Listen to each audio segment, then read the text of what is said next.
সমস্ত প্রশংসা রব্বুল আলামিনের জন্য, যিনি আমাদেরকে এখানে এনেছেন, ওয়াজ শোনার তৌফিক দান করেছেন। সেজন্য আমরা আরো একবার জোরে বলি আলহামদুলিল্লাহ। আমাদের পরিচয় কি? আমরা মুসলিম।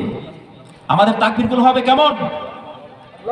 আমাদের তাকবীরগুলো হবে এমন, আমাদের তাকবীরের ধ্বনি শুনলে কাফেরদের অন্তর পর্যন্ত কেঁপে যাবে, ঠিক কিনা?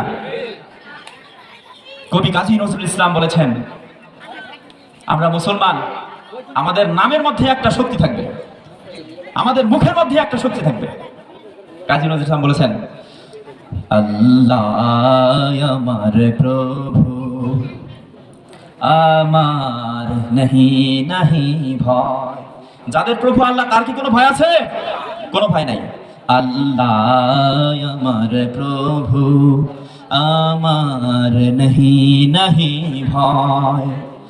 আমার নবী মুহাম্মদ, আমাদের নবীকে, আমার নবী মুহাম্মদ, যাহার তারিফ জগৎময়। আল্লাহ আমার প্রভু, আমার নাহি নাহি ভয়।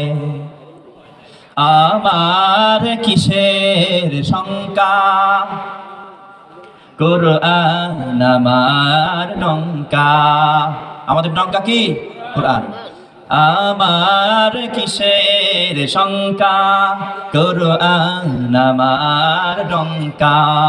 ইসলাম আমার ধর্ম, মুসলিম আমার পরিচয়। বলেন আল্লাহু আকবার। আল্লাহ রাব্বুল আলামিন কুরআনুল কারীমের মধ্যে বলেছেন, শুনেন, ولا تخشوا الناس واخشوني ولا تشتروا بآياتي ثمنا قليلا। আমার গোলামেরা শোনো, দুনিয়ার কোন মানুষকে দেখে তোমরা ভয় পাবা না, ভয় পাবা শুধু আমি রব্বুল আলামিনকে। আল্লাহ বলেছেন, শোনো, কাউকে ভয় পাওয়ার কোনো কারণ নাই, ভয় পাবা শুধু আমি রব্বুল আলামিনকে। আমরা বললাম, আল্লাহ কেন ভয় পাবো? আল্লাহ বললেন, শোনো, তোমাকে সৃষ্টি করেছি আমি, এই পৃথিবী সৃষ্টি করেছেন কে? আসমান সৃষ্টি করেছেন কে? তুমি যেগুলো খাও সেগুলো সৃষ্টি করেছে কে? আল্লাহ রাব্বুল আলামিন বললেন, শোনো, আমি যদি এগুলো বন্ধ করে দেই, তোমার রাজত্ব শেষ, এক নিমিষেই তোমার রাজত্ব।